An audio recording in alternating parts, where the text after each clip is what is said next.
જય સ્વામિનારાયણ મુક્તરાજ. જય સ્વામિનારાયણ. કેમ છો? મજા મજા? કેમ અસ્તિ? સુખમ વર્તતે સુખમ વર્તતે. બસ બસ આપણે સુખી સુખી રહેવાનું છે. શું કીધું? એકદમ આનંદમાં રહેવાનું, એકદમ મસ્તીમાં રહેવાનું, એન્જોય કરવાની લાઈફ આખી, અને એ બધી મજા મજા મજા. શું કહેવું છે ભગત? હે ને? સાચી વાત છે ને? બોલો. હવે તો તમારે પૃથ્વી પર અવતરવાના બહુ થોડા દિવસ બાકી છે. એટલે હવે બધા ચેપ્ટર આપણે રોજે રોજ કમ્પ્લીટ થઈ જાય એવું કરવું પડશે. સમજ્યા? હે ને? અને બધું યાદ રાખજો. ઓ દિવ્યાત્મા. બધું યાદ રાખવાનું, બધું મોઢે રાખવાનું. તો પછી જ્યારે પૃથ્વી પર પધારશો ને ત્યારે બધું જ યાદ હશે. એકદમ વિદ્વાન, એકદમ તેજસ્વી બની જશો. ચાલો તો હવે આપણે ઓમ પ્રાણાયામ કરીએ. શ્વાસ લઈ લો ઊંડો. હા, ડીપ બ્રીધિંગ. ઓ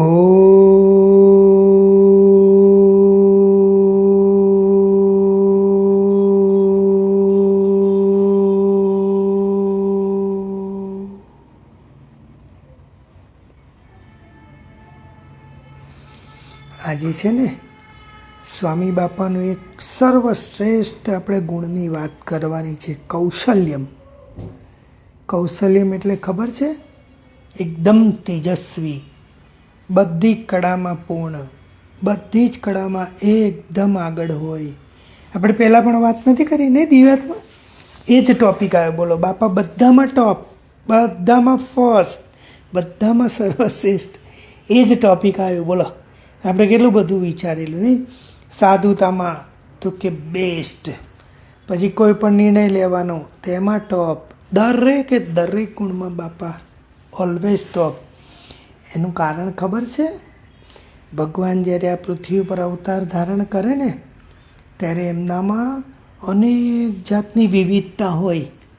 એમાંનું આ છે ને સર્વશ્રેષ્ઠ, બધા જ ફિલ્ડમાં છે ને એ બહુ જ આગળ હોય, નિપુણ હોય.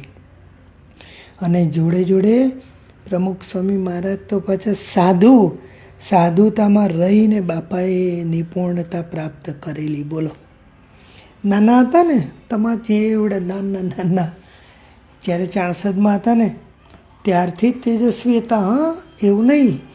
દરેકે દરેકમાં. ધારો કે એમના ગામમાં તળાવ હતું, એમના ઘરની જોડે જ. તેમાં તરવાનું હોય ને તો એ સ્વામી બાપા ફર્સ્ટ આવે. શાંતિલાલ નામ હતું એ વખતે. અને ગામમાં કેવું, કોઈને કંઈ માનતા માની હોય ને તો નાળિયેર તળાવમાં નાખવાનું હોય.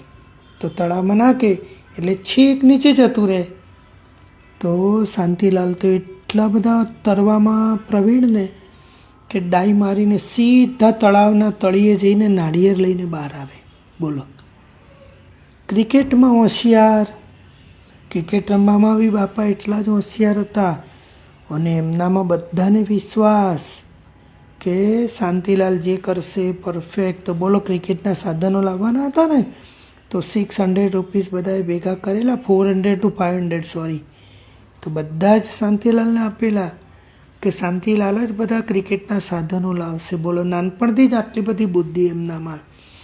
અને મેથ્સ અને હિસ્ટ્રીના સબ્જેક્ટમાં બધાને કંટાળો આવે અને શાંતિલાલને કોઈ દિવસ કંટાળો ના આવે, એમાં ફર્સ્ટ આવે. ટીચરને પણ બહુ શીખવાડવું ના પડે. બોલો, નાનપણથી જ આટલી બધી એમનામાં બુદ્ધિ હતી.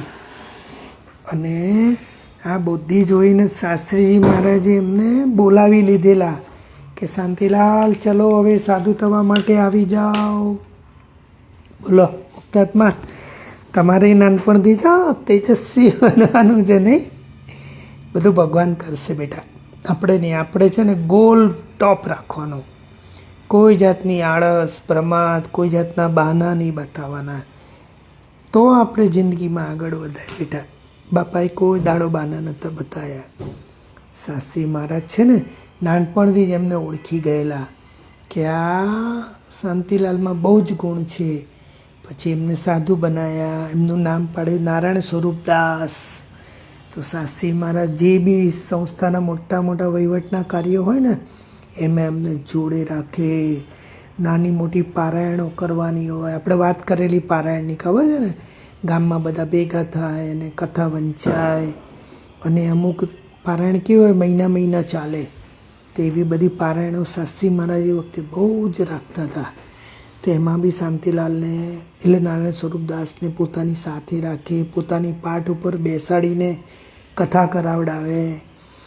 ધીરે ધીરે છે ને શાસ્ત્રી મહારાજ એમને આગળ વધારતા ગયા અને 24 યર્સે તેમને સારંગપુર મંદિરના કોઠારી બનાવી દીધા. બોલો, 24 વર્ષે કોઈને કોઠારી ના બનાવે, બધા મોટા વડીલો હોય, પણ શાસ્ત્રી મહારાજને એમનામાં વિશ્વાસ કે આ બહુ જ બુદ્ધિશાળી છે, બહુ હોશિયાર છે.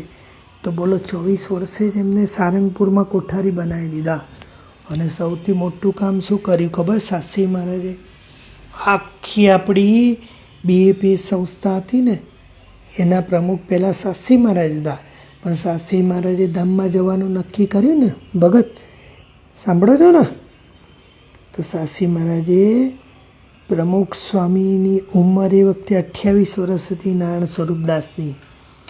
તો શાસ્ત્રી મહારાજે કીધું કે હવેથી આ BAPS સંસ્થાના પ્રમુખ તરીકે શાસ્ત્રી નારાયણ સ્વરૂપદાસ. આખી સંસ્થામાં હોવા થઈ ગઈ. અમુક હરિભક્તો કે આ યુવાન છે બાપા, બધું બગાડી કાઢશે, આમ તેમ. શાસ્ત્રી મહારાજ કે ના, મેં મારી બુદ્ધિ પરીક્ષણ શક્તિથી નક્કી કર્યું છે કે નારાયણ સ્વરૂપદાસ સર્વશ્રેષ્ઠ છે ને આજથી 50 વર્ષ સુધી તમારી BAPS સંસ્થાને સુખ કરી દઉં છું. બોલો, કેટલું બધું શાસ્ત્રી મહારાજે જોયું હશે. શાસ્ત્રી મહારાજ તો બહુ જ બુદ્ધિશાળી, બહુ જ ચકાસીને નક્કી કરે. તો બોલો, નાનપણથી જ બધું કૌશલ્યને આજે જુઓ સંસ્થાને ક્યાં મૂકી દીધી.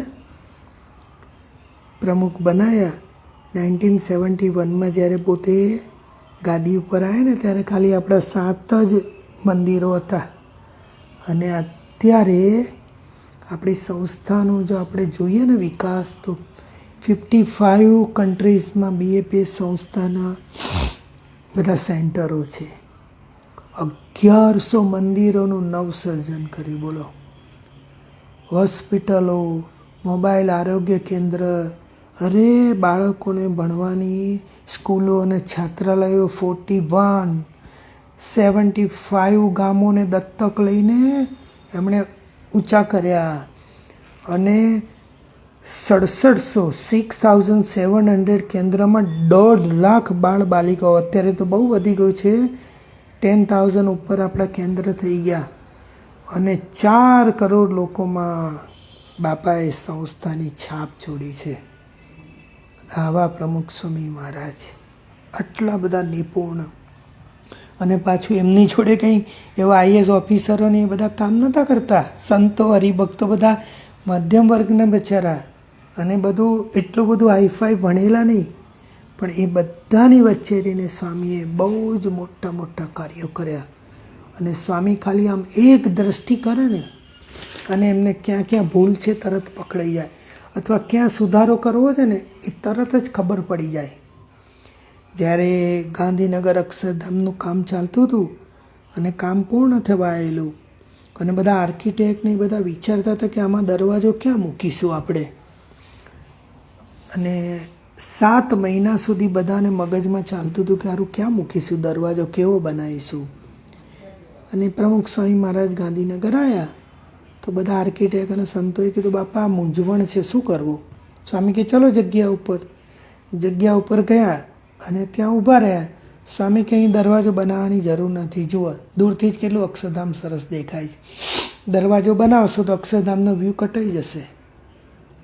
બધા જ આશ્ચર્યમાં પડી ગયા. My God, $1 million idea.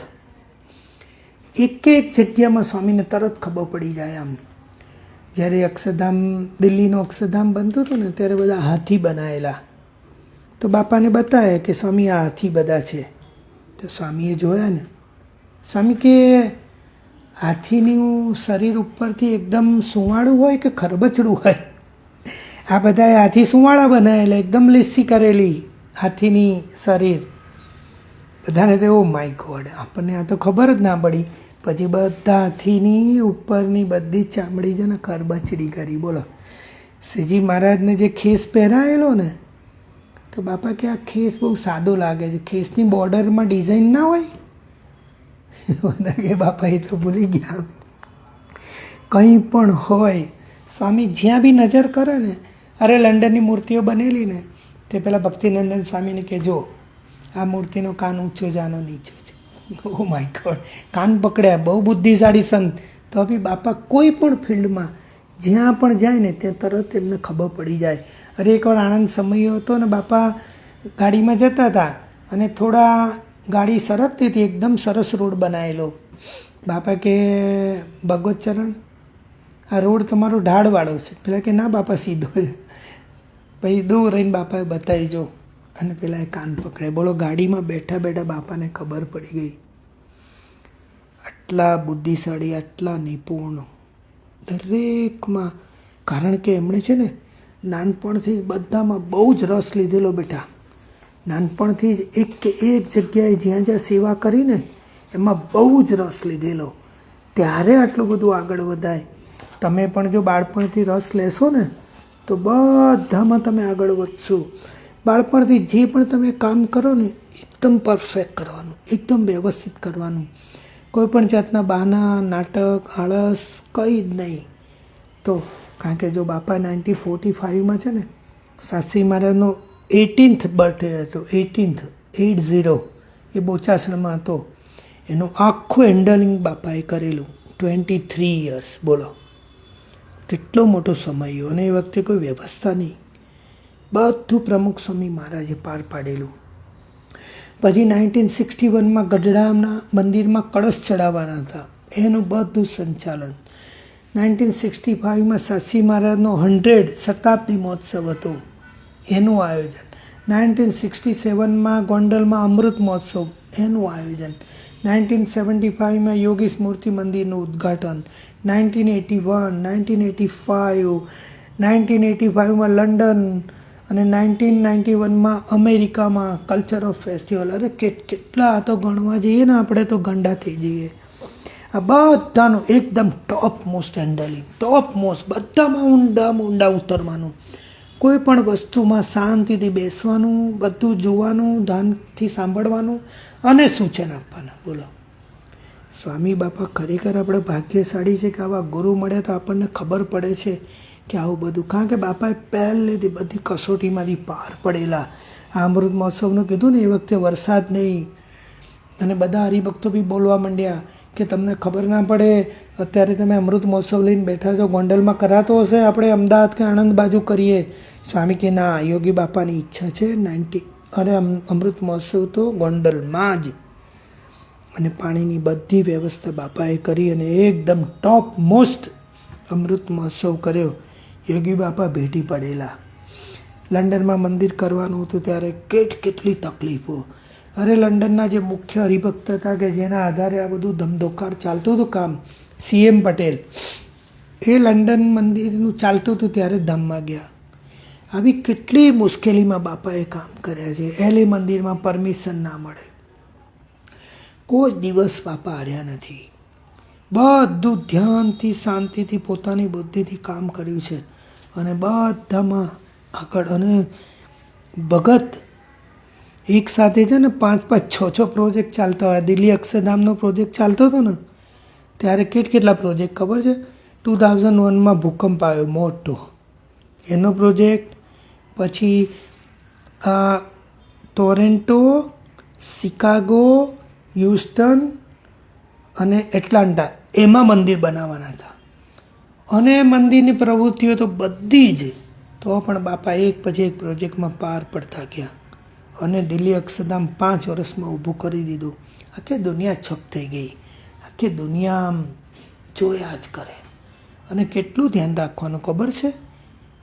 જ્યારે સમયા હોય ને ત્યારે ફૂડ પેકેટ આપવાના ને તેમાં બધું જોવે. પછી સંતો કે આ છે આજે, બાપા કે ભાઈ તમે અથાણાના મરચાંની તો મૂક્યું નથી, એકલા પરોઠા ખાશે મેથીના તો ડચુરો બાજે, તો અથાણા મૂકો અંદર, મરચાં આથેલા મરચાં મૂકો, છાશ આપો જોડે. બોલો કેટલું ધ્યાન. ભૂકંપમાં ભુજમાં ભૂકંપ થયો તો ગરમ ગરમ રસોડા તૈયાર કર્યા. સ્વામી કે એ લોકોને ઠંડુ ના ફાવે તો ગરમ રસોડા. બોલો આ બધું કેવું. ભગવાન સિવાય કોઈ કામ ના કરે હે બેટા. એટલે જ આપણને આ ભગવાન મળે. બધી જ એક એક પ્રવૃત્તિ જોઈએ ને આપણે, એકાઉન્ટ્સની પ્રવૃત્તિઓ, એમાં બી બાપાની ધ્યાન તરત જ પહોંચી જાય. બધાએ આપેલા દાનનો પૈયે પૈનો હિસાબ, સંસ્થાની કાયદાકીય, આ બધા મંદિરો કે કોઈ પણ પ્રવૃત્તિ હોય ને એ બધી લીગલ થવી જોઈએ, એનું પણ બાપા ધ્યાન રાખે. અને બધી પ્રવૃત્તિ કરતાં કરતાં પણ છે ને હરિભક્તોનું પણ એટલું જ ધ્યાન રાખે છે. મુખ્ય હરિભક્તો અને સંતો, એમના માટે એક હરિભક્ત કે બાપા તમે આ બાજુ વિચરણમાં નીકળ્યા છો તો મેં ત્યાં ઘર રાખ્યું છે, તો તમે જોઈ લેજો ને ઘર બરોબર છે કે નહીં, અને પ્રસાદીનું કરજો. બોલો કોઈ ધર્મગુરુ આવી રીતે કોઈના ઘરે જાય? સ્વામીએ ગાડી એ બાજુ લેવડાવી, એ હરિભક્તનું ઘર જોયું. એટલું જ નહીં, ત્યાં હેન્ડપંપ હતો ને, હેન્ડપંપ કેવું એટલે શું બેટા, આપણા અત્યારે તો નળમાં પાણી આવે, પણ પહેલાં જમીનમાંથી પાણી ખેંચવાનું હોય તો હેન્ડપંપ હોય ને એને હલાવવાનો. તો બાપાએ એને હલાવ્યો અને એમાંથી પાણી નીકળ્યું. પછી સ્વામીને સંતોષ થયો અને પેલા હરિભક્તને શું કીધું ખબર છે કે તમારું ઘર બહુ સરસ છે, અમે હેન્ડપંપ હલાવીને જોઈ લીધું છે, એમાં પાણી પણ આવે છે, એટલે ચિંતા કરતા નહીં. આટલી બુદ્ધિ, આટલું કૌશલ્ય દરેક કાર્યમાં. પેલા હરિભક્તને એમને એમ જવાબ ના આપે, બધું ચેક કર્યા પછી જવાબ આપ્યો. અને આ બધું કર્યું, સાથે સાથે હરિભક્તો, યુવકો અને સંતોને તૈયાર કર્યા. આપણા એક સંત છે, સંસ્થાના જેટલા બી મોટા સમય થાય છે ને, એના સ્ટેજની ડિઝાઇન, આજુબાજુના મંદિરોની ડિઝાઇનનું કામ એ સંત કરે છે. અને મુક્તરાજ તમને ખબર છે કેટલું ભણેલા છે? એ કોઈ આર્કિટેક્ટ નથી થયેલા, ખાલી 4th સ્ટાન્ડર્ડ સુધી જ ભણેલા ને પછી સાધુ થઈ ગયેલા. આપણા ભદ્રેશ સ્વામી આજે દુનિયામાં 7મા આચાર્ય છે, 6ઠ્ઠા કે 7મા. એમનો અભ્યાસ એટલો બધો નહોતો, પણ બાપાએ કીધું ભદ્રેશ સ્વામી તમારે સંસ્કૃતનો અભ્યાસ કરવાનો છે. કેટલાય સંતોને PhD કર્યા, કેટલા યુવકોને સંસ્થાની પ્રવૃત્તિ આપીને આગળ વધારતા ગયા. મારું જોવાનું, હું એકદમ ડફોડ જેવો હતો, પણ મને બાળપૃતિ સોંપી અને પ્રોત્સાહન આપતા કેટલો બધો આગળ વધારી દીધો. હા પ્રમુખ સ્વામી પોતે એકલા તો કૌશલ્યવાન નથી, પણ બધાને કૌશલ્યવાન કર્યા, બધાને એક વિદ્યામાં પ્રવીણ કર્યા. અને ઈસો સ્વામી શું કહેતા હતા ખબર છે?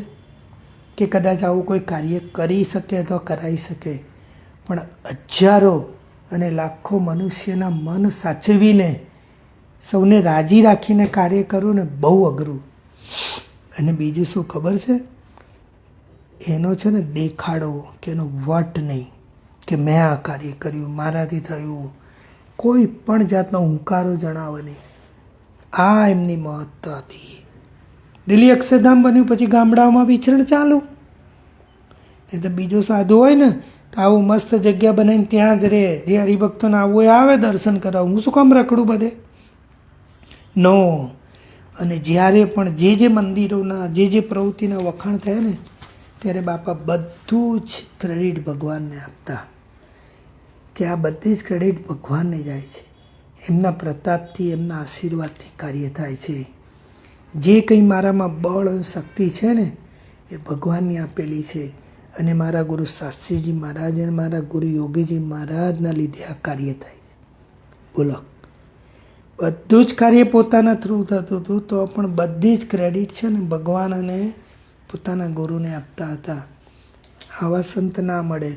જ્યારે પણ કંઈ પણ કાર્ય હાથમાં લે ભગવાન કરતા છે. ભગવાન જે સુજાડે એમ જ કરવાનું. અને જો આ જીવન મંત્ર મુક્તાત્મા આપણા જીવનમાં બી આવી જાય ને, કે ભગવાન કરતા છે, જે પણ કંઈ થાય છે આ દુનિયામાં, ભવિષ્યમાં જે થશે, ભૂતકાળમાં જે થઈ ગયું, એ બધું જ મારા સ્વામિનારાયણ ભગવાન કરે છે, મારા મહંત સ્વામી મહારાજ કરે છે. જો એવી નિષ્ઠા આપણને થઈ ગઈ ને, ગુરુદેવ સાંભળો છો ને, એ નિષ્ઠા જો આપણને પરિપક્વ થઈ ગઈ તો સમજવાનું કે આપણે જ્ઞાન થઈ. જિંદગીમાં કોઈ દિવસ દુઃખ નહીં પડે. આ પૃથ્વી ઉપર તમે જેટલા વર્ષ રહેશો ને, જો આ ફિક્સ હશે ને કે કરતા કરતા ભગવાન છે, તો કોઈ દિવસ દુઃખ નહીં પડે. આ વસ્તુ આપણને આપણા ગુરુહરિએ શીખવાડી છે.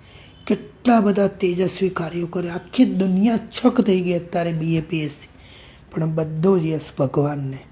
કરતા હતા સ્વામિનારાયણ ભગવાન, ગુરુહરિ, શાસ્ત્રીજી મહારાજ, યોગીજી મહારાજ. આપણે પણ એવું જ વિચારવાનું. આપણે ગમે તેટલા આગળ વધીએ, ખૂબ જ પ્રતિષ્ઠા થાય, પણ શું વિચારવાનું કે આ બધા આશીર્વાદ મારા ઉપર ભગવાન સ્વામિનારાયણ, ગુરુહરિ પ્રમુખ સ્વામી મહારાજ અને ગુરુહરિ મહંત સ્વામી મહારાજના છે. બોલો, આવા ગુરુ ક્યાંય મળે ભગત આપણને? બહુ ભાગ્યશાળી છીએ ને આપણે, આ સંસ્થામાં આપણું જોડાણ થઈ. બેટા આપણે બહુ જ ભાગ્યશાળી, બહુ આગળ વધીશું. બાપાના જેવા અનેક ગુણો આપણા જીવનમાં આવશે બેટા. એટલે કોઈ જાતની ચિંતા રાખતા નહીં, શાંતિથી મોજ મસ્તી કરો, પપ્પા મમ્મીની સેવા કરજો અને ખૂબ આગળ વધજો બેટા. Love you. ફરી મળીશું આપણે, હા, નવા એપિસોડ સાથે. લવ યુ બેટા. જય સ્વામિનારાયણ. આ બધી વાતો યાદ કરજો તમે, હા, મમ્મીના ગર્ભમાં રહીને બેટા. જય સ્વામિનારાયણ.